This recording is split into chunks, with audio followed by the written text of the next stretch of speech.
Hi, my name is Aurora. I'm 24 years old now. When you love someone, you often wish to hold their hand and walk through life together until the end. Some make us cherish every moment and never have any regrets. That's how it is with my love and him. Please hit the like button and subscribe to LDA channel to hear our story. This morning, I went to the coffee shop again, the place where he and I used to go out with him. I sat there lost in thought, staring opposite side, when I saw Zane sitting in front of me. He had a bright smile on his face, giving me a piece of cake. As a creature of habit, I was about to take it when the image of my boyfriend suddenly slipped away. I rubbed my eyes and looked again, realizing that it was just my imagination. Suddenly, his figure flashed by the window next to me. As soon as I saw Zane, I quickly ran towards the door, wanting to chase after him. "Zane, wait for me!" But he was nowhere to be found.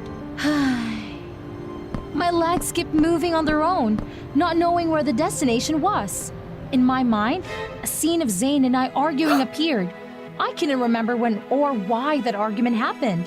But after that argument, Zane and I were no longer together. As I lifted my head, I arrived at an intersection, and the traffic light in front of me triggered a familiar sensation. My heart suddenly ached. I held my left chest, desperately trying to recall the memories. It seemed like this was a place where we had argued before. This feeling made me restless and I vented my anger at the traffic light. "Don't think about him anymore. It's all over. You better wake up, Aurora." Exhausted, I slumped against a pole, resting my head as I watched a bustling crowd pass by. It seemed like nobody cared about the actions of a lost soul like me. In front of me, two young people walked by. The girl, dressed in a school uniform, walked ahead with a sullen expression, while the boy, carrying a backpack, chased after her, trying to start a conversation. Looking at those two, I was reminded of my own love story. At that time, I was in high school with academic high achievers, and I was also the class president. At the beginning of the school year, a new male student transferred in. Hi, I'm Zane. You're so handsome. Tell us more about you. Do you have a girlfriend? Can you give me a chance to get to know you? Ignoring the teasing remarks, he still kept a cool look. The teacher reminds the girls and assigned him a seat. I sneak a glance at him and quickly looked back at the board, thinking to myself, quite good looking. After class, the teacher called me to her office. As soon as I opened the door, I saw the new student there as well. The teacher looked at the grades in her hand and made some comments. "Your academic performance is so bad. If it goes on like this, I think you can't get to go to college." I don't have any money, and I have no plans to attend college. Oh, well. But you can't just let your grades stay mediocre like this. Deep down, I think, this can't be good. Aurora is our class president, and I will ask her to tutor and help you. I believe that... I don't have to. I don't want to be one of those annoying people. Before the teacher could say anything else, he quickly left the room. The teacher suddenly turned to look at me, and my face was flustered. I didn't want to get caught up in that mess either. If he doesn't need it, then I don't want to waste my time either. I understand that asking for this favor is putting me in a difficult position. But Zane isn't a defiant person. His attitude is just a facade he puts up to protect himself. Actually, the teacher told me about the accident that took Zane's family away. After the accident, his relatives only took him in the sake for financial support, treating him like a ball to be kicked around, with no one truly caring about him.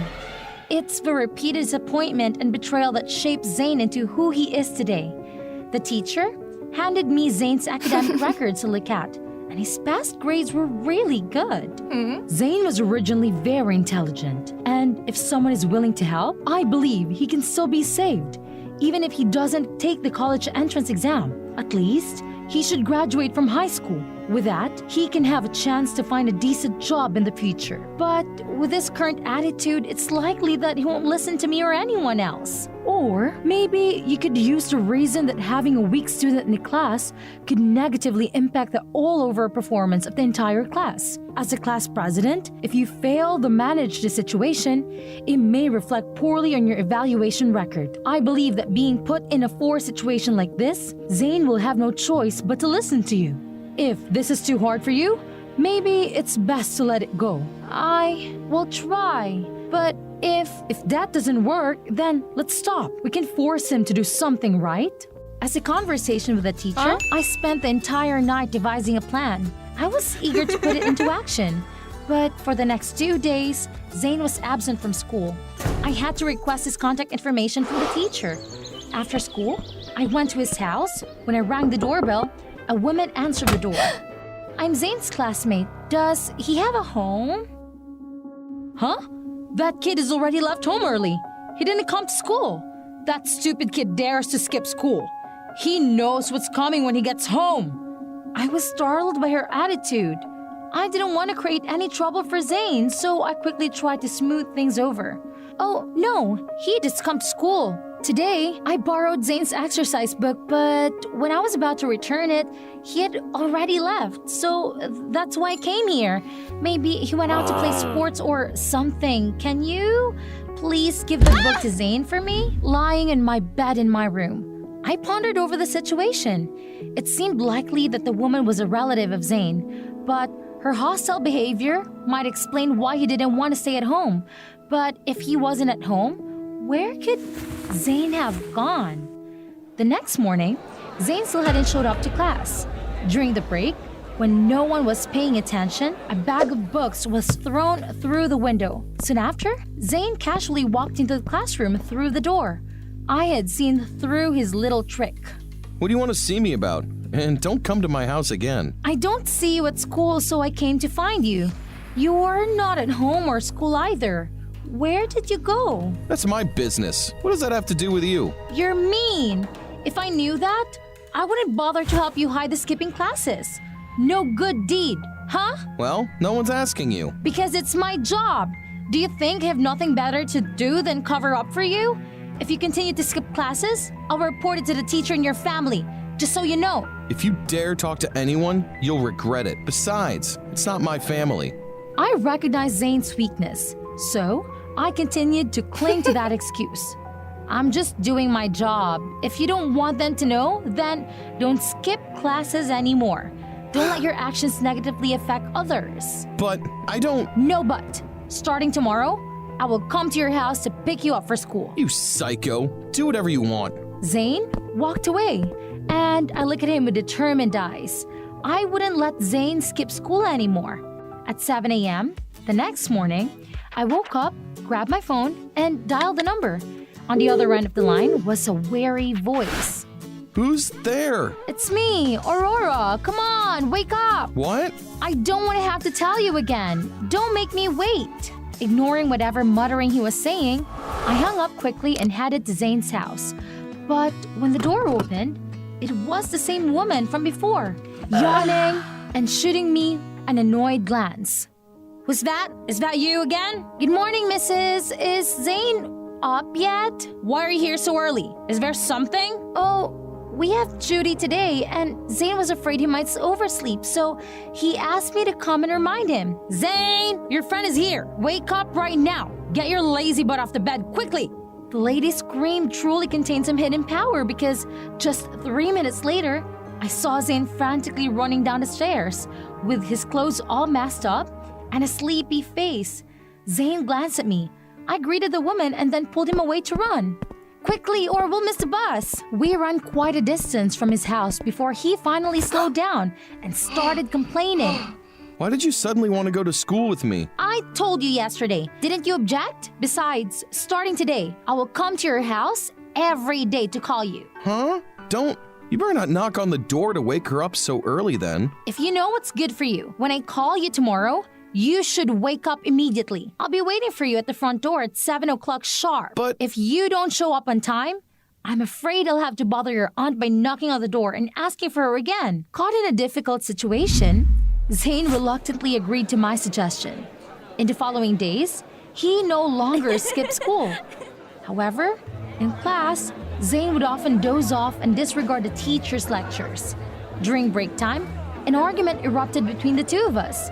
Zane was frustrated with being constantly pushed around by me, and he exploded in anger, sweeping all my things off the desk onto the floor. The pencil case was forcefully slammed against the wall, causing a music player inside it to snap in half. I hurriedly picked it up and tried to listen, but there were no sounds. I sat there in despair, tears streaming down my face as I held the broken music player in my hands. Seeing me in such a state, Zane became alarmed and rushed over to me. Hey, what's wrong with you? I'm so sorry, don't cry, please. I'll make it up for you and buy another one for you. Make it up? Another one? Do you think you can make another mom for me? I ran up to the rooftop of the school, burying my face, sobbing uncontrollably. It seemed like it was raining. I could hear the sound of raindrops falling, but I couldn't feel myself getting wet. As I lifted my head, I saw Zane holding a board to shield me from the rain. I didn't know when he found me, but his clothes were completely soaked. We were looking into each other's eyes for a moment, and I let out a sigh, trying to avoid his gaze. Zane sat down next to me and we both fell into silence. After a while, he finally spoke up. I know a hi-fi repairman. I might be able to ask him for help. Really? The data inside isn't lost, is it? I'll ask him to try his best to keep the data. Let no more tears fall. That music player sounds very important to you. Yes. Inside it are the last messages of my mom sent me before she passed away. I carry it with me every day. I'm sorry, I didn't mean to. Please, don't cry anymore. From now on, I won't argue with you anymore. Whatever you want to do, whether it's working on assignments or studying together, I'm completely on board. I can help but find his flustered demeanor amusing, but I try to keep a straight face and act cool. Okay, so when you can take me to the repair shop? We can go after school, it's close by. All right, your words, that you listen to me. You can't take them back. For sure. After school, Zane led me through a few streets, stopping at an old building. He grabbed my hand and pulled me inside. Where are you taking me? Isn't it to the electronics store? Just follow me. We stopped in front of an apartment, opened the door. It was small and full of electronics. A guy was engrossed in assembling or disassembling something. Zane shouted. Ivan, I'm here. I have a broken music player. The data inside's very important. Please help me fix it. That guy didn't answer but signed Zane to bring the music player to him. He carefully put the circuit board on the desk to one side and fixed my music player. This is really old. The damage looks pretty serious. At most, we can save the data, but with that body, I can't do anything with it. What matters now is getting the data. The body you can change to the new one. It won't be cheap, boy. Just take it out of my paycheck. Okay, done. Try it. I got closer, put on the earphone, and tried to listen. The sound of my mom ringing in my ear again. I was until hugged Zane tightly. Oh, thank God, I can hear it. I realized I let go of him, stammered, and tried to explain. The two of us felt awkward and avoided looking into each other's eyes. After that, the relationship between Zane and me became closer, and the promise we made was fulfilled. Zane was no longer lazy in his studies, but occasionally we still had arguments. However, after each argument, we understood each other better. I realized that I had feelings for him, but I couldn't tell where it started. In our senior year, the mischievous student and the class president officially became a couple. When I went to university, Zane also moved to the city. I lived to work, wanting to be closer to me. Our youth was dedicated to each other. So, in the city, every place is full of our memories. As I walked, I suddenly saw Zane ahead of me. Instinctively, I raised my hand to greet him, but Zane seemed to not notice at all and walked past me. I felt disappointed. Okay, I know we were done, but it didn't mean that I had become invisible to him. I immediately chased after him. In his hand, he held a bouquet of white flowers. Zane stopped in front of a cemetery. Why is he here? Has it already been the day of his parents' passing? I hid behind a tree, observing as Zane stopped in front of a grave, placing the bouquet of flowers down and remaining in silent contemplation for a long time. Standing at a distance, I couldn't see the name of the person who had passed away. Zane took something out of his pocket. Is it my music player? Press this button, right? Is it started yet? 1, 2, 3. Zane is idiot. Come on, be serious. You have to do the punishment as you promised. Okay, I'll say it. You're annoying. I, Aurora Thompson, promise to never leave Zane Aslan and to love only him for the rest of my life. You promised. Why did you leave me, liar? I just want you here. Please come back to me. Zane, what happened? Why are you crying? But Zane didn't lift his face. He must have been in great pain. I knelt down wanting to wipe away his tears. However, as I reached out to touch Zane's face, my hand slipped past his face. What's happening? I tried again. This time, I tried to hug him to comfort him, but it felt as if my body was transparent, and I couldn't touch him. I waved my hand in front of his face, desperately shouting his name at the top of my lungs. Zane! It's me! Can you hear me? Zane! He didn't hear a thing, and I was filled with anxiety, unable to understand what was happening to my own body. I turned my gaze towards the gravestone, and to my surprise, it displayed my name, Aurora Thompson, 1999 to 2023. I was taken aback, placing my hand over my mouth. Had I passed away? When did it happen? How? It couldn't be possible. I raised my hand to examine it closely, but it felt transparent as if I were touching nothing at all. I tried touching the gravestone.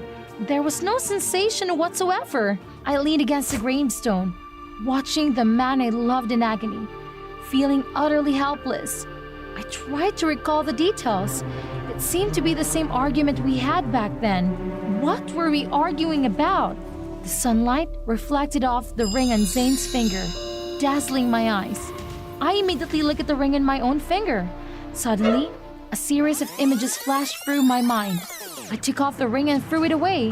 Zane angrily ran to retrieve it, and the headlights of the car appeared right before my eyes. I did remember that. That day, at the cross, Zane and I had a fight. I already explained it to you. How did I know that the girl put her contact information in my hand? So, you mean that she already knew you have a girlfriend but still tried to flirt with you? You have a bad reason. You think I'm an idiot, huh? I didn't mean that. Don't put words in my mouth. I can't control what she wants to do, and besides, we're about to get married. Don't be nonsense like this. If you don't make it real clear to me, there won't be any wedding at all. I angrily took off the ring and threw it at him. The ring rolled onto the street, and Zane, in his anger, chased after it to pick it up. You go crazy about what? The ring was lying on the ground, and as Zane bent down to pick it up, a car came rushing towards him. I quickly screamed in alarm, "Zane, watch out!" But Zane didn't hear me, and I panicked as I rushed over to push him out the way. As I turned my head to the right, I saw the headlights shining directly into my eyes. The car couldn't stop in time and crashed into me. Now, I remember why my heart felt so painful when standing at the cross. I feel deeply guilty, realizing that everything I did caused pain to Zane, even though I know I can't physically touch him. I stubbornly try to embrace him with my arm. A tear of mine falls into Zane's hand, and in that moment, he lifts his face. Can he sense me? At that moment, I realize there was a hand touching my shoulder. I turned around and saw a man dressed in black suit with a hat, holding a piece of paper in his hand. Miss Aurora Thompson passed away on May 24th, 2023. Please come with me. Who are you? I don't want to go anywhere else. I am the guide for lost souls. You've been wandering for a month since your passing. Now I've found you. You must come with me to the place where you belong. But I still have something I want to say to my boyfriend. Please, let me have a final word with him. I cannot make this decision on my own. You have to go with me first. The man leads me to a peculiar room with two doors at opposite ends. As soon as I sit down, a cup of tea appears in front of me. Please refrain from drinking that cup of tears. If you do, all your memories in this life will completely vanish, and absolutely do not touch anything in this room. He opens the door, and I can only see a beam of light emanating from behind it. Before I can satisfy my curiosity, the door is swiftly closed. Wait a moment. The man returns with a glowing blue water jug. Take a sip of this water and you'll meet your boyfriend in your dream. You only have 5 minutes, so say whatever you want to say to him. I want to quickly drink the bottle of water, but the man stops me. Hold on. If you drink it, you won't be able to go to heaven. Have you thought it through? After all, you're already deceased. I must meet him. Thank you. The man sighed and poured the blue glowing water into the glass, which he handed to me. I drank the entire glass and felt a drowsiness wash over me, sinking me into a deep sleep. As I opened my eyes, I found myself sitting in the white room. On the table in front of me was my music player. I picked up and recorded a message. Suddenly, the door of the room opened and Zane walked in. I ran to him and embraced him tightly. Finally, I found you. I've missed you so much. I know I was wrong, and from now on I'll listen to you and everything. Please, come back to me. At that moment, I was just afraid that something would happen to you. That's why. It's not your fault. Don't blame yourself. I'm sorry for being jealous without reason and making us argue all the time. We held each other's hands tightly, sinking into silence. Suddenly, a man's voice echoed through the room. Time is running out. Hurry up. Whose voice is that? Where are you gonna go, Aurora? Don't go, please. Stay with me. Sorry, Zane. I love you. I placed the ring in Zane's palm and kissed him goodbye. A tear fell as my entire body dissolved into nothingness. Aurora, don't go. Looking around, I realize that you're still in your bedroom. I feel a bit disappointed. It's just a dream. And why does it feel so real? Her kiss. As I was about to wipe your tears, I noticed something in my hand. Opening my palm, I was surprised to see the ring that Aurora used to wear. What could this mean? Has she returned? Aurora's voice would calm me down. Thank you for sharing your youth with me. It's just a pity that fate had its way, and we couldn't continue our journey together. I hope that in the future, you will meet a girl who loves you just as much as I do. It's hard to describe my feeling now. It's her. It wasn't a dream.